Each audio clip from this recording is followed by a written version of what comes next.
Good afternoon, everyone, and welcome to the News Behind the News with Rav Kantav on Mix 94.7 FM. I hope that you guys had a blessed day so far. This afternoon, I'm glad to have with me again Dr. Rhoda Arrindell, author, linguist, and a whole lot of other stuff. Activist. Definitely have to add that one in. So how are you doing, and thanks for coming back to the show. Oh, good afternoon. I am doing great, and I'm glad again for this opportunity because we had some unfinished business the last time you said. Yes, definitely. And I like to get things done and do it the right way. All right, thanks. So this is what I call it, part two? Yes, part two indeed. Oh, wow. So, the first time we spoke was mainly about language instruction, language of instruction, and got quite a bit of great feedback where that's concerned, especially okay. I was telling you off it from students abroad, okay. Those who got to see it on YouTube. Okay. But one of the things that I often bring up here on the show is education, particularly as it relates to development of our youth, our people, because the outlook, that I see is that we are, in a sense, raising our kids to simply serve the present economy. But I mean serve and not even lead. So it's not like you're being encouraged to become a manager. Let's say, I think a good example is we usually tell our kids, to become lawyers, doctors, or engineers. So if we just deal with healthcare, you see a great push to get our students, and mostly young females, to be nurses. But in healthcare, you also have administrators, you have managers, you have financial positions and so forth. So it's like we're being driven to serve the base, which is based on, the service part, but not necessarily the head, where you make the decisions and guide people to, whatever direction or objective. So I say that to say that as a premise of, the conversation I want to have, as far as, maybe broad, but, approaching education in a way of really developing people to be leaders, to be decision makers in their nation. And it doesn't mean that everyone has to be prime minister, but even in your household, that, as you grow through our education system, you can lead yourself, you can lead your family, your community, and all of that. So, so my first question for you, based on having said all of that, is, because this is something I'm unfamiliar with. I was thinking, education in a sense, while it starts at home, we have daycares and preschools. Do these institutions, let's say, do they have to prescribe to a set curriculum, or is it that, you just set up your foundation or your business and, you kind of, is there a national guide towards the way we teach babies or infants from young, or is there, or should there be, should it be in place as well? Because I'm not saying that it needs to, but I'm not sure. This is going to be a long one. You permit me to go to the long route to this answer? Okay, let's back up to those of us who are engaged in education, what we say we think we're doing. Because you got to look at what's your purpose, right? If I'm going to engage in this thing called educating, what's the purpose? So I'm going to get to the purpose. But before going to the purpose, because you mentioned a whole lot when you talk about how we encourage our children to study.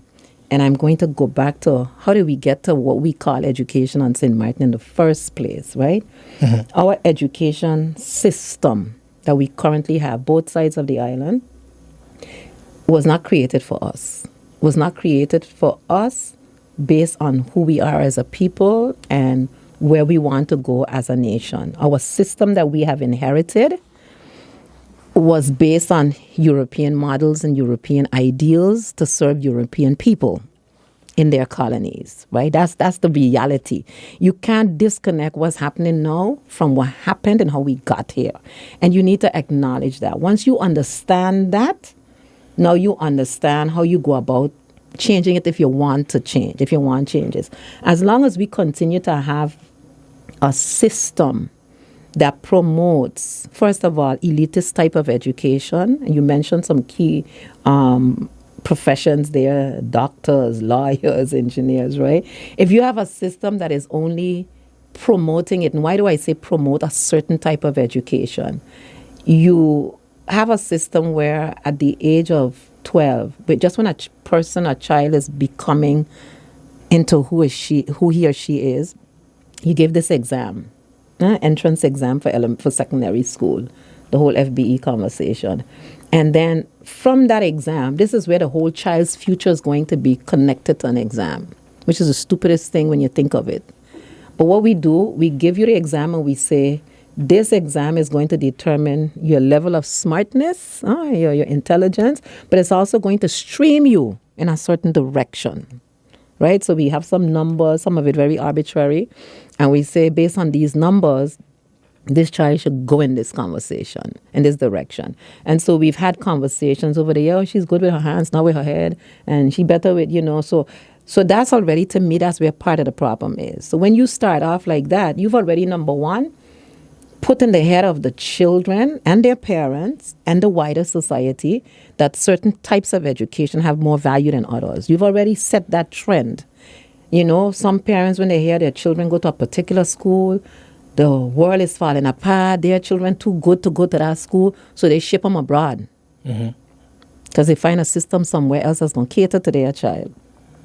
The rest of us who can't ship our children abroad, we have to make do, as the old people say. So if your child get to a certain stream, half or maybe or whatever, we good. Child smart. If your child doesn't, so in the same thing in the north, right, with the different streams of when you're getting into the back and you talk about, I can't remember the exact names, but you have the different streams again. Yeah, okay. It's the same, this is a European notion that you got to stream people, you have to tell them what's better for them because everybody's smart alike. Basically, that's the elitist models of education. So once you do that, and the funny thing with it, because I'm going to answer your question, I promise, I'm going to get to your answer, right? Mm-hmm. But once you do that, you are telling the society that this value is on this. You're also telling the same society that these people should be okay with this, right? Because you talk about the nurses, and I'm going to get back to the nursing conversation. So the child who goes to a Sunday school, for example, right? She feels that the most she can do is be a nurse. If she ever gets to there, because you have this whole thing about SPWay and all of that nonsense where you find a route to somewhere of care.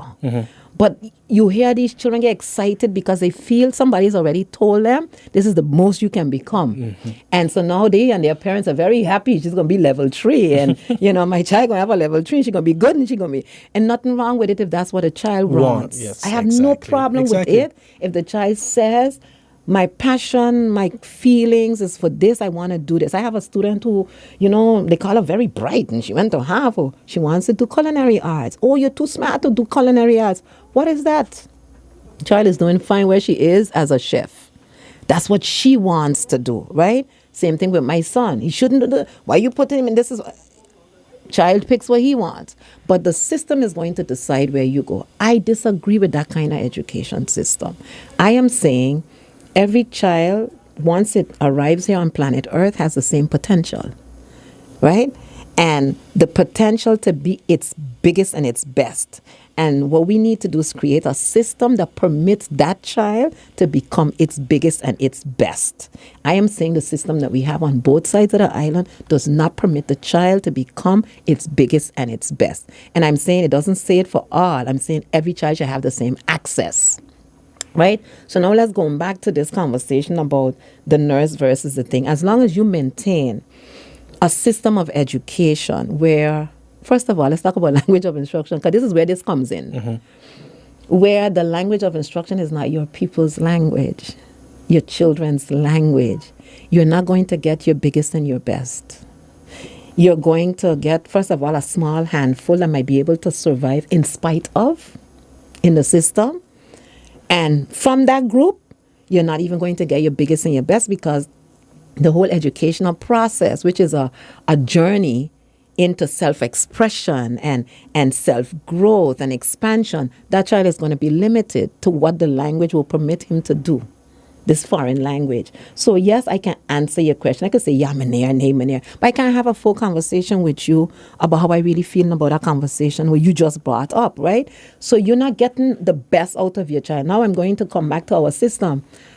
We could do what we want until we change the system. We're not going to get the lawyers, the judges, the prosecutors, the doctors at the same numbers. We're going to get the one or two in spite of, but we're not going to get the plethora and the range of students that are going to come. The pharmacists are not going to be your children because they're not given the permission. Pharmacy, pharmacology, whatever the thing is they call it, it's a universal thing. Yep. If he were to go to school in his language and it wasn't pegged to a European system, that child, flying colors, I can guarantee you change our system, you're going to have the best of everything in St. Martin just by one. There are many things you're going to change. Now, trust me, there are a lot of things to change. But when you start making changes like language of instruction, where your child can feel big in the space, you're going to have all kinds of profession. And if you don't peg it, so you can't be a doctor if you... Here's the stupidity of our system that we're using now. And, when you talk to the professional, they say, well, it's the law. If all you want, you should change the law. Parliamentarians, here's your job. If a doctor, I can't send my child can't study medicine in certain places and come back and work here. Yeah. The craziest thing. But he could go and leave St. Martin to go see that doctor in another country. But that doctor... or if my child went and studied there, can't practice here. Again, the little boys club, and I say boys, I don't mean men alone in this thing. It's a little elite club that is closed off because the people regulating it are the same people working in it and do not permit others to work in it. As long as you maintain that system, you are not going to get your biggest and your brightest. That girl who wants to be a doctor, who will end up studying nursing, like a NIPA there, and she could do a level 1, and then she could do a level 2, and she could eventually climb the ladder if she's lucky enough to go. But why can't she just leave school here and go study medicine? Yeah. Do you understand? At least with that, I guess the good thing is that this year the proposal will be introduced to amend I guess they call it the big registration, which only allows for specifically that's one Dutch area. doctors. Yeah, that's one area. But I'm just saying, yes, this year they're going to adjust, they're going to amend and whatever. I'm saying change the system. Yeah. Permit the child to study in St. Martin, if he or she wants to, go wherever in the world he or she wants to, and become a doctor to work anywhere in the world if he or she wants to. Correct. That's number one. But let's get back to justice, because that's the one that's where I think, listen, when you want to control a people, you control their finance and their justice and their education, anywhere in the world. Who's in charge of that here in St. Martin? You see? And that's the conversation. If you want your people to be in charge, you got to change finance, justice, education. Who's in control of that? So if your laws and your financing laws, etc., are all in Dutch, and then it could be this system, how are you going to get your best banker? How are you going to get that boss that you were just asking about at the thing? When you're telling this child, you could study. When my students come to me and they say they want to study business administration, I say, good. Is that what you want? I don't know. But whose business you want to administer? Why are you studying business administration? Nothing wrong with it. But whose business are you planning to administer? Am I teaching you that, or am I trying to teach you to become entrepreneur like your grandfather who didn't have no degrees? See? So the question for me is, what's our objective with education? And that's why I said the book we talked about the last time. And how are we going to get there? I am saying get there by changing the system. You got to change the system. I didn't say go take the back pan and turn it upside down. No. Correct. I say we need to change the system. We need to know. And this is why independence is so important, connected to this conversation. Because when you saying this is my destination, so I'm going from a position of independence, you're saying in order for me to get there, these are some of the things I need to change now. Correct. And for me to change them now, I need to see how I'm going to transition between what I have now and where I am going. Right? And that's your banking system, but your judiciary. To me, the biggest part is justice. It hurts me. We talked about that the last time, how people in the system have to sit down and wait for interpreters to fix their thing. But when I look at the average so-called lawyer and prosecutor or judge anywhere else in the world, I was like, that's all it takes? But you know what happened? 20 of our kids can't do it because of language of instruction. Not that they can't do it. When I say that's all it takes, I'm not saying it's easy. I'm saying that it sounds like so mystical and mystical. And barrier, No, they're just regular people like all of us. And it's the most integrated with the kingdom. Well, of all the... That's where you control. That's where the control is. People say, yeah, but we not slave. But it ain't got nothing to do with that. Who controls what? Who controls your justice? Who controls your education?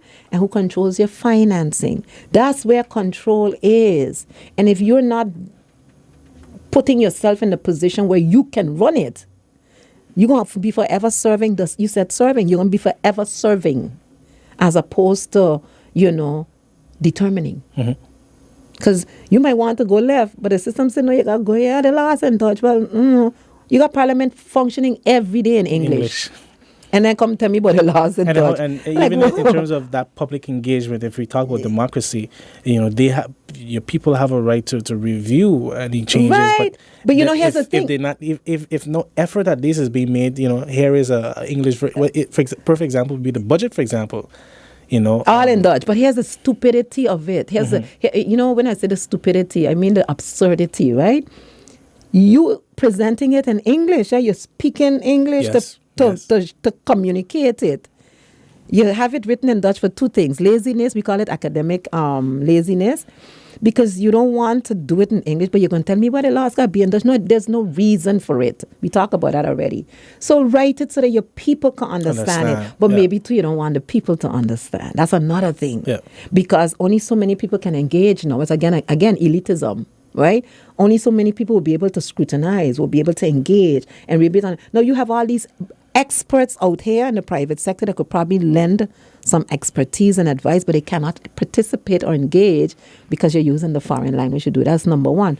But then when you get to the heart of the thing, to be a police officer, we talk about that. To be a judge. I mean, come on. Coast and Guard, then, et and I'm saying, if you really believe that, why don't you operate in Parliament in Dutch then? And see who you're going to talk to when you do that. Or like we talk about a sale. Why when you're having sales, you put the ads in Dutch then? See who will engage. See who will participate. Yeah. But a job ad is in... The job ad coming in Dutch. Yeah. But the sale, to get your money, to get whatever. We talk about it. This is where the power is. And it's not, and if we don't understand that, we're going to never change. For the next 50 years, we're going to be right here having that conversation. We make excuses to protect that hegemony. Yeah, it is. And this is what I'm saying. I don't care about the rest of the world when I say this. If St. Martiners now want to be at that place where we are really empowering our next generation through education, we're going to be changing all of these things to give every St. Martin child the opportunity to be any of those and more. I think what highlights what you're saying, and then from now we're going to go to the question. Yeah. What highlights that is this word we've been hearing. I think it's definitely been repeated more often than in the past, but it has been used in the past, which is we have capacity issues. And then that term comes about, particularly as it relates to having certain minds or backgrounds be able to do certain things on the island. And sometimes it baffles me because how can we have capacity issues if we have people who, perform certain roles either next door, around us in the region, or our own people who are living abroad to do these things. And because later on, I'd like to definitely touch on the cohort with you, because now that is being pitched as the solution to, again, those capacity issues in man face. But the translation, it doesn't come across quite kosher in that sense, because we have the minds. And it's in the minds. It's in the minds. Because listen, first of all, I know you can't use certain words, but to me, you see the H and coho, you turn that into an N with a tilde on the top, figure it out, right? Pretty much, that's what it is. Because here's the capacity narrative. For going into the so-called 10-10-10 conversation, that was a capacity story too. They write a whole... Listen, anytime a major change is coming or they want to invade, when I say they, I mean who's the they? The they is the powers that be. They write a report. There's always a report to justify what's going to happen.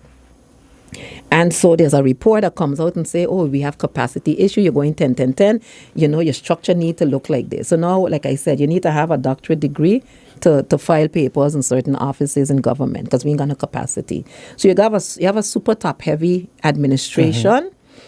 And the people who have like years of experience, rather than promote them up to capacity, because that would be another route to take as well, you know, train, move up. And then you create space. And then you create space, right? Yeah. And you're showing people that you value them also. And that you're investing and in that them. And that their work experience have some worth.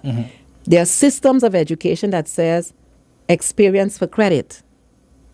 You bring your experience from the field, you get academic credit for it because it has value, right? We don't do that. What we say is, with that capacity, you leave the front desk clerk there for 50 years, you know, and then you bring in the next person on top, with just come in with a bachelor's and then a master's. And what they're doing, nothing really other than pushing paper. If you really want to expand your people, your core that you have, what we need, you say we need another thing, okay. You go away for 3 years. Mamselle who come in, you know, the counterpart conversation that people don't feel comfortable with. But not even that. I don't need you for 3 years to do no counterparting. You come in, what you say? Give a workshop for 6 months. Train 50 people. 50 people. While this one is here, this is getting. While this one is here, that's one getting. I'm at the University of the Bahamas, and like I said, when I went in, there were 17 of us that came in my cohort from abroad. So we had the whole workshop and everything. But among us that came in from abroad were 4 or 5 Bahamian who had just gotten their doctorate degrees. Because what they did, because they're getting ready now for their accreditation and all of that, right? They sent their people out. I had a math teacher who was studying in Japan. I had another one who was studying somewhere in the U.S. You had Bahamians were saying, we getting ready to do this thing, and we sending them, but we bring in and we transitioning. When my contract is over, and they said they've replaced me with a Bahamian, I totally would understand that, right? Because it's about your people. Yeah. And they're serious about what they're doing. It's like Barbados, that sign at the airport need not apply. We have qualified agents. Okay, I love it. That's quite a statement to is at the entry. You know, Barbados is one of the highest educated in the region, Cuban Barbados. Yeah. But if you look at what's happening in Barbados with level of literacy and level of education, they're serious about their business. Yes. You know, Bahamas has something called Bahamianization when they got into their moving into after independence and how they're going to do it, etc. Nobody's doing it perfect, eh? We are making our mistakes, but we're learning. But we're also about expanding our people. In St. Martin, that is not the conversation. First of all, because you're not independent, it is connected to nationality. Whose nationality? Who gets the upper hand in this conversation about expansion and capacity? And if you tie capacity to nationality, well, guess what's going to happen to your people? In a fate. Yeah. And the capacity, again, is a story you make to justify what you're going to do. Okay. It sets a hard barrier. Yeah, but it sets a barrier. It also says who need apply and who need not apply. Indeed. You know, that's not how you feel capacity. You feel capacity by using what you have and growing what you have to the point that now we're ready to transition into another position. That's how you feel capacity. Yeah. So starting off then. So that curriculum story. Yeah. I got you. No, because I would say I don't like the system of education. That's why I'm doing the book, right? I want to see a more democratic, inclusive type of education system. That's what I'm proposing. And the more and more I talk about, I had a conversation with a teacher in the North, a European teacher. We were having a conversation about St. Martin kids, and I was like, the kids, it's hard. And my St. Martin kids can't even speak or use English, which is their language, in the system, the school system. And he was like, yeah, it's connected to family. I said, what? I said, what stupidness is that? I said, where did you hear that? And then he tells me, yeah, if you go to the Mary, these are the last names. I said, so you telling me we're educating St. Martiners to go work in the Mary? Is that how? And that's basically his understanding of where the role of the St. Martin child is. Yeah. he don't see he's a European educator, does not see the child as running St. Martin at the 21 square miles over there, being in charge, because France got to be in charge, and, he could get a job in the Mary if he wants. Yeah, definitely. So that's how you're educating my children. Mm-hmm. So we're going to take a quick break and we'll be right back. Welcome back, everyone. You're tuned into the news behind the news with Ralph Cantav on Mix 94.7 FM, and I'm joined with Dr. Rhoda Arrindell. Now, given how we, I guess, began our conversation, one of the things, and a question I've posed to several people before as well, in regards to education, is what are we doing as far as our, projecting for our future? And I ask that in a sense of, right now we have a priority list, of the areas of study. I'm curious about, how is that updated, basically, and has it been updated?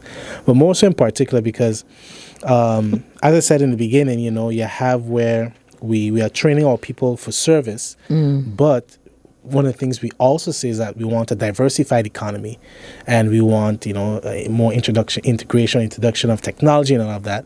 But then you're not seeing the economy making room for, those type of studies that would further take them on to another level. So, I'm curious as to whether it is with the schooling first, is it that we have to go heavier into the STEM or STEAM area, or is it that, we need to first develop the cogs, in the economy to then allow for persons who study into those fields, to take their place in it, So let's answer this one as directly as we can. For me, the destination first is the first thing, because you said, how do we prepare them for the future, right? You gotta know where you're going, because you can have a million lists. Correct. If you ain't moving to anywhere and it's just about status quo, then fine, But again, this is where I bring it back to independence. This is really an independence type of question.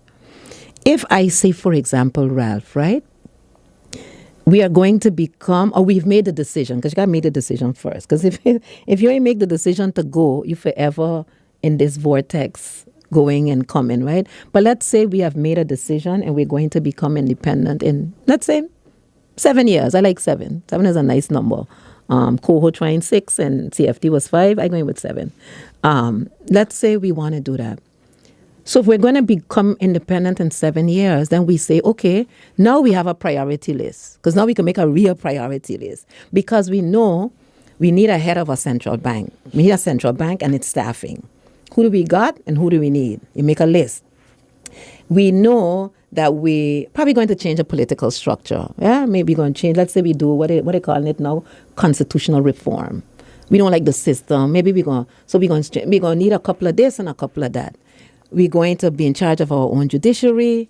Do we need 1 judge, 5 judges? Say, now we make a list. Now you have a real priority list that's connected to a destination. To where you're going. That's a real future, because you've seen the future where you're going. If you're just making a priority list, and we talk to the merchants and they say we should bring, we want a jewelry cutters, okay, fine. But walk down Front Street and see how that's working out, right?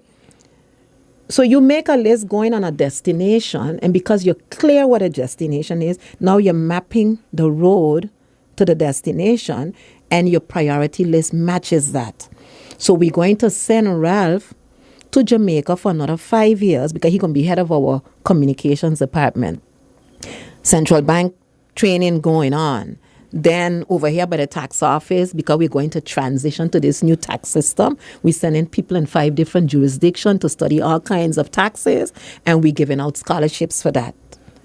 Tell me how many St. Martiners ain't going to be ready to jump at opportunities like, guys, you know what? I see myself there in 5 years. I can see it. Or we have those brothers and sisters that are out there currently that we can say, yo, you need to come home, St. Martin, looking for certain amount of people. That's how you plan your priority list. To me, other than that, it's almost like doing the lottery. I think I gave you my example when I went. And this is like, I went away about 40-something years, almost 40 years ago. Oh. Nothing ain't changed in the modus operandi. Because it was like a list. My advisor, again, God bless you, Claudette LaBega, now Foresight. She said, don't do that. I thought I going to be a psychologist or I going to do special ed. I want to be with ed. She said, do linguistics. Why? She was smart enough to know my chances of getting the scholarship and what I was good at and liked. She said, I was good at languages. I liked it. But she also said, your chances of getting the scholarship would have been better if you do this. Now, I can now say I'm the only one I know with a doctorate in linguistics on the island. And so I feel proud, first of all, to come back and serve, but I also feel proud to fill a void. Because there would have been, right now we got a researcher walking around saying some crazy things, like, to be honest with you, about certain things in linguistics. But again, it's good to have your own and it's good to have the external. You got to see how this thing match up. But when you have a void, you have to, the capacity, you have to keep filling it. You ain't got, what's your priority list looking like? So if you're saying we're going to have 6 judges in 6 years, you have to get rid of this system. Because if what we have now was doing what you wanted to do, it would have done it already. It hasn't done it in 50 years. You don't have judges because your system is set up to give you judges. So if you really want to go and you want your own judges, you're going to have to change the system. Yeah, because I think what that touches on next is ways in which, what ways can we improve, the preparatory schools, such as PSV and vocational? I wouldn't use itself. I would dump it. To transition, we could work out the roadmap, how to I personally believe that every St. Martin child, I would do away with the whole FBE exam and all that nonsense. I would say, once you get into this thing called secondary school, wherever it is, you as a child should be able to have your buffet of whatever it is you want to study. Of course, you pick your passion and also career, because what it's starting to look like, mark my word on this, in the next 10 years, you're going to see something like this. It's starting to look like the world out there, the university level type of education, people are going to be designing their own majors. But that's what it is already. Okay then. See what I'm saying? So what you got my child stuck about FP, what the thing is, PSVE and all that nonsense. If out there you're going to be designing your own major, creating your own major to be what, because remember the world is changing. People are more versatile. Job situations are more versatile, right? It's not even more because it used to be like 100 years ago and it's coming back.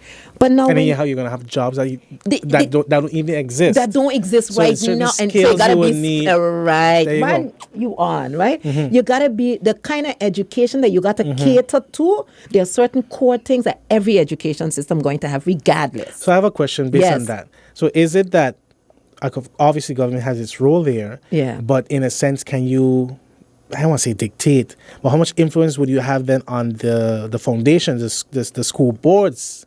I would do away with school boards too. I swear to God, I would do away with school boards. What's your reason for stating so? First of all, they're outdated and redundant. I would have, because remember I'm talking about 37 square miles of rock, You got 2 systems, let's say 2 administration, because I like to see like two cities in the same state, right? Yeah, Marigot and Great Bay in the same state, right? And each city got its own, in the US you got counties and stuff, you got your own state. And I would say do away with all of that, right? And what do you get? You get a more, to a certain extent, centralized type of education. Let's say the 16 square mile has one and the 21 has one. But then from there, you have like a common curriculum, right? That every school got, every school. I'm even trying to differentiate parochial versus non-parochial. Every school gonna have the same core curriculum. So the basic skills that every child needs, not the reading, writing, arithmetic only, but analytical thinking and creativity skills, etc. You are going to build that into, and most of it is there, it's just organized differently now. When you get to the higher levels like secondary education, every child should be able to pick what he wants to. These are the options for fields that you can go into, but your preparation should permit you to be flexible to go into any of them. Yeah. And to me, that's the best kind of education. What you do now is you put, to me, from my proposal, you put a lot of you're hiring teachers to be what? To be experts. That's their job. They're experts in education and educating. So you're going to have to rely a lot more on your teachers to have an input as to this child is pushing in this, but you're going to set the framework.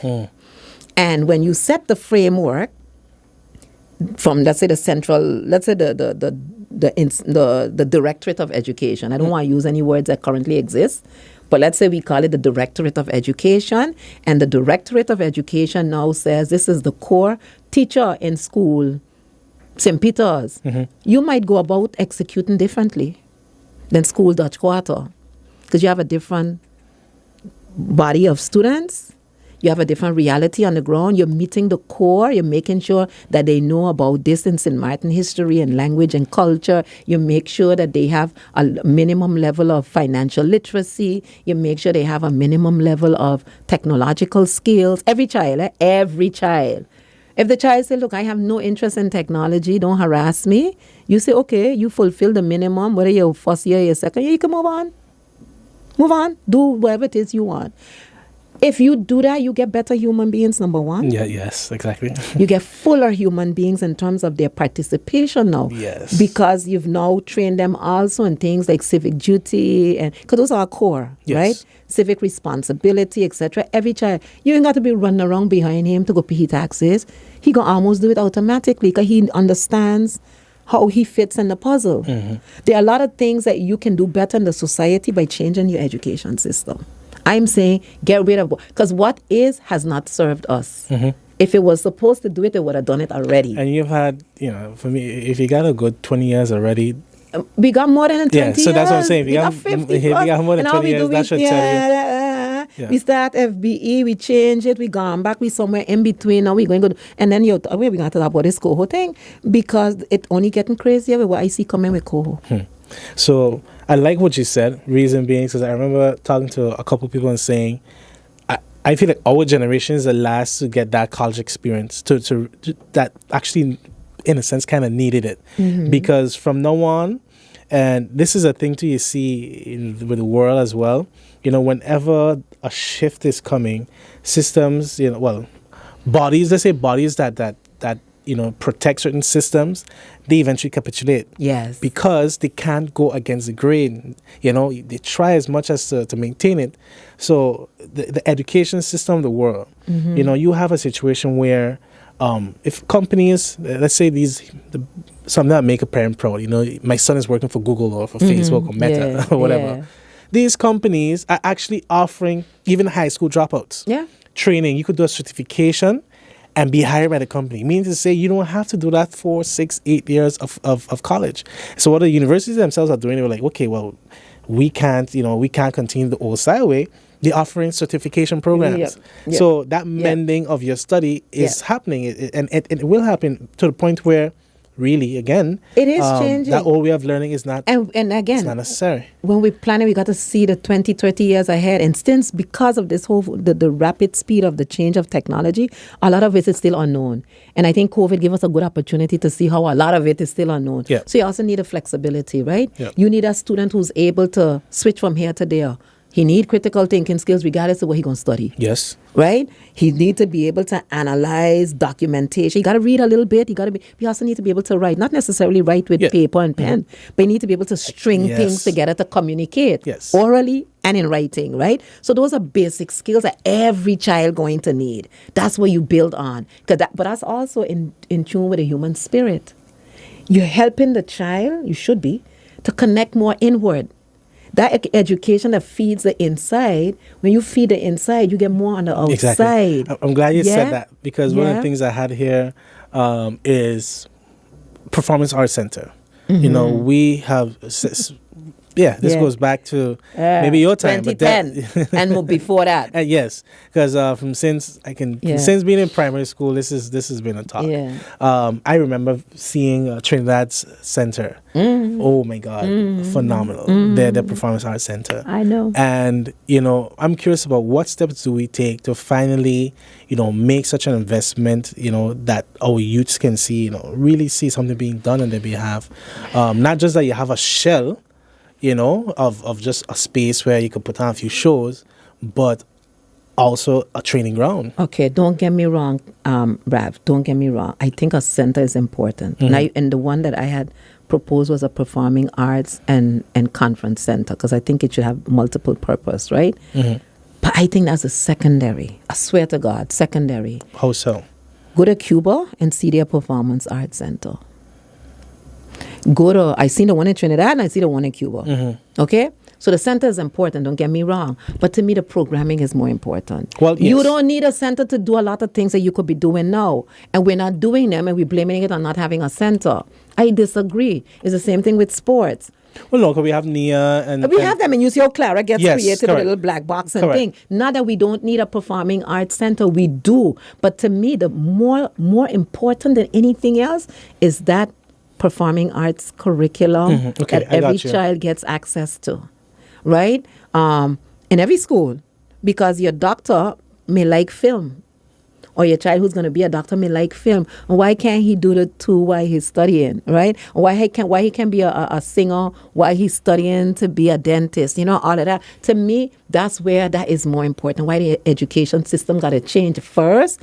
And then the center is important. The sports facilities are important. But you can't have a Raul LH, for example, lock up every day, all day and say, we're going to paint. Yeah. I mean, come on. You know what I'm saying? Yeah, I got or whatever it is. Where's the programming? You could do that on a Taman tree.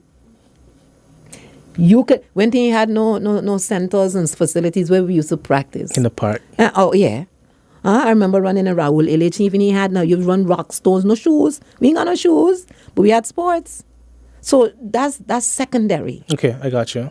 Okay, let's focus on programming, what kind of humans we want to build, and what kind of performers we want from our people. I guess there wouldn't be no... we need no facility to do that. No minors left out in that sense. Right. With some students, if you kind of touch on idle minds, idle hands, in some cases, their parents can't afford to put them in a program that would help them engage, in the energy that they have, You change our school system where you make certain things mandatory in terms of access to it. And not you must study flute, but access to flute, every child have it. Yes. Accessible, right? Equitable, right? You change a system where every child, you're going to see a whole lot more productivity from young people. I guarantee you. And I'm saying, you know what happened? If I don't trust me, give me a pilot project to run, pay for it, because that's where the problem is, and I'm going to show you. Okay.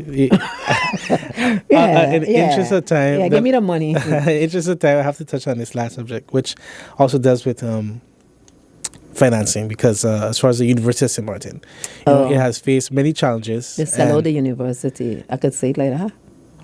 Well, I'll let you elaborate. It has faced many challenges, and how I look at universities, like, it should be, or education is like, it should be the brain of your country, producing ideas and so forth. But whether it's funding or financial management, there is a backlog in the growth of it, throughout the many years. Mm-hmm. So do you see it as an issue solely because of government funding, government recognition, or do we perhaps adopt a UE or a UVI, opposed to creating a national university? What is your take on that? This one big. First of all, you got to understand what you mean by national university, because I hear the word. I think people's definition of the nation is misplaced when you think of a national university. My eyes, a national university is that one for 37 square miles, right? Mm-hmm. That for me is the national university to produce the manpower. And I'm comparing it to UB because I'm at UB and I'm seeing what's happening at UB, right? And how University of Bahamas. University of Bahamas, yeah. And I've seen how that process and how I got involved, right? Because they have, again, the vision, where we're going. To me, USM, and I'll say this without any shade as I either say no, it is. University problem is university board. That's where the problem is. Not the people necessarily. The structure the University of St. Martin is set up in is a wrong structure for St. Martin, for a university, period. That whole foundation structure that we have in our system does not permit a real university to operate. That's number one. If we not address that, we ain't fixing nothing. You could change directors, change names. Nothing ain't going to change. Because number one, the people who are on the board are not educators. And they don't have a vision for education and national development. You have one of this. The system say get a legal person, you get one of those. You get a finance person, conflicts HR. of interest, all kind of things. Yeah. You get all of that, but you ain't got no real education taking place at that level. So what they do, they rely on who they bring in. Look at the history of USM over the past years and tell me how many of the leadership were educators. You pick anybody. The old people say you find any stick to beat a dog. You pick anybody. You find a little manager dog, you bring him, you got PhD, you can be USM president. And then you change the name USM director. We need to show the directors are president. Mind you, we don't understand what university president is yet. We just pick a name. That's where the problem of USM is. USM needs, first of all, a national university. It's in the book. A national university got to serve 37 square miles of the nation. Mm-hmm. Take care of our people to develop the capacity to run the 37 square miles, right? That's the capacity we're talking about. So when you say that and you're saying, what are we going to put in this institution that's going to become the brain, as you use just now, the development center of the country, of the nation, that's where you start. And from there, you're saying, well, knowing that we are a Caribbean island with tourism as the core and that we have the potential to become anything, anywhere, and our children are going to be global citizens, all of that's part of your mission statement, etc. You create the programs now that you need that will get you there. And then you decide who you're going to collaborate with.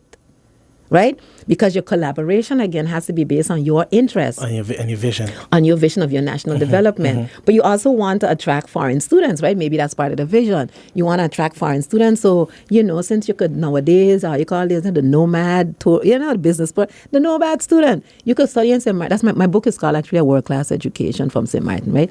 But you imagine. Come out this year? I hope. I'm trying. Lord, I'm trying. Okay. Right? I'm trying because I have text. But I got to make sure all the facts line up with, Gotcha. You understand? You say get it right rather than me first. But if you got that going on, you can attract students from anywhere in the world to come study here, whether it's elementary, secondary, or tertiary level. They don't have to. And then you partner with whomever that's going to give you the better partnership. I don't particularly think there needs to be a UE, a USV, or what they're doing now with trying to put it under the ministry in the Netherlands, which is where the sellout is. You don't have to do that. You create your thing and say, listen, Harvard, see you got a program on Caribbean, whatever. You want to partner with us at USM. And then the Harvard name is attached to you. Gotcha. Right. I follow you. You need a structure that's going to permit you to get there. You don't have that at USM. So you got whatever happening and whoever got money, that's how we're going. They do, listen, they're selling the soul at USM for money. For real. They're selling the soul at the St. Martin people for money. Opinion. Enough said. Enough said. Ralph wouldn't say it, but I could say it. Yeah. So some of the questions I did ask, those I managed to ask, actually came from the intern that we have here with us in the room. Oh, nice. So I'll end off with one of her questions that is very interesting, which is, if you were given unlimited funding for education, what changes would you make? And you got... I don't think I changed the whole system. Unlimited, you said, right? Yeah, you got... Change the whole system. 3 minutes. Change the whole system. I'm going to start. That's why I'm proposing. That's why I'm doing the book, because I've been in this field for over 30-something years. I've been a product of the system. I've been begging for certain changes. I don't think anybody paying attention. And it's not just me. People before me have been begging for some of these changes. We get the MAC and we were happy. Then we get the St. Martin Academy. We were happy. Then we get the MAC High, based on certain principles and certain changes that certain people want. I'm saying that's not enough. I'm saying we got to change the system. Make it holistic. Make it holistic. I got you. Change the system. Yeah. And the investment, the money that you would invest now will be worth it in every other area on this island. Every other area. I guarantee you. And a lot of the forces know that too. So there's a reason why to not let it happen. That's the reality. Yeah. That's the reality. Imagine a bunch of island people smelling itself. You know, where you going? Yeah, because... But we got to do it. Yeah. It's for our benefit, simply put. It's for our people. Yes. So give me the money. Let me hire a team, because we do this as a team. I can guarantee, give us 10 years. We can guarantee you.